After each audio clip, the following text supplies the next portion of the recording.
Merci, chers collègues. Je passe donc la parole maintenant au président Alain Marc du groupe Les Indépendants pour 4 minutes.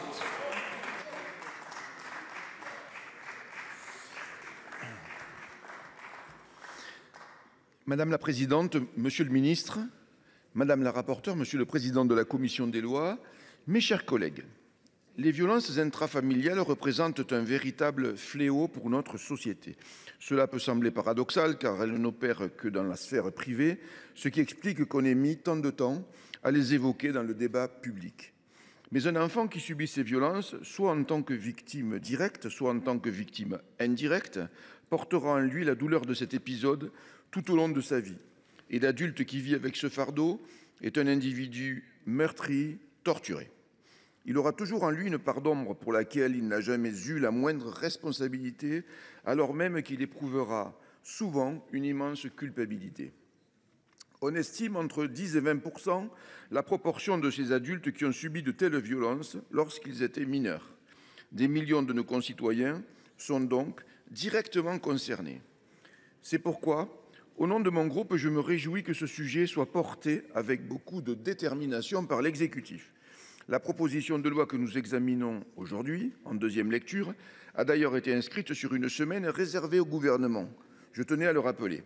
La mise en place de la commission indépendante sur l'inceste et les violences sexuelles faites aux enfants, dite Ciivise, il y a près de 3 ans, a permis de mettre nos institutions à l'écoute des victimes. C'était un préalable essentiel, indispensable pour permettre aux législateurs de mieux appréhender ce problème, car il s'agit d'un problème terriblement complexe. Évidemment, pour lutter contre les violences intrafamiliales, il vaut mieux protéger la victime en la mettant à l'abri de son agresseur. Mes chers collègues, ce sujet est éminemment sensible.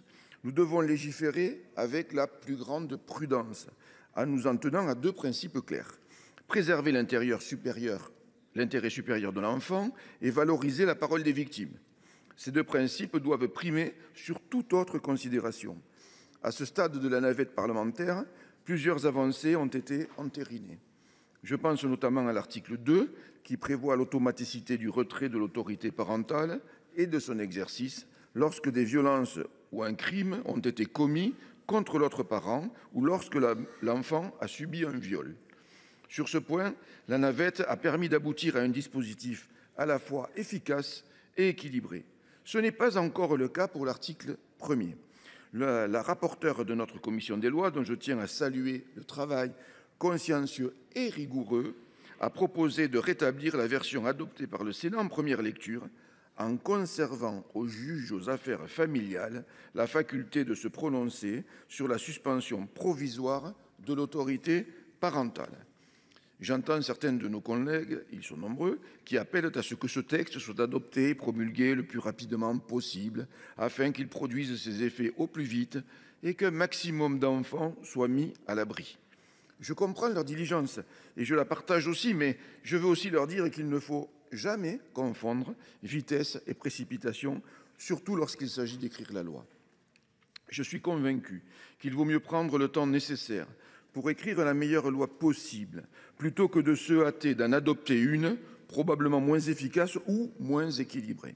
Certes, l'Assemblée nationale a envoyé un message fort en adoptant sa version du texte à l'unanimité, mais l'unanimité d'une chambre ne remet pas en cause le bicamérisme.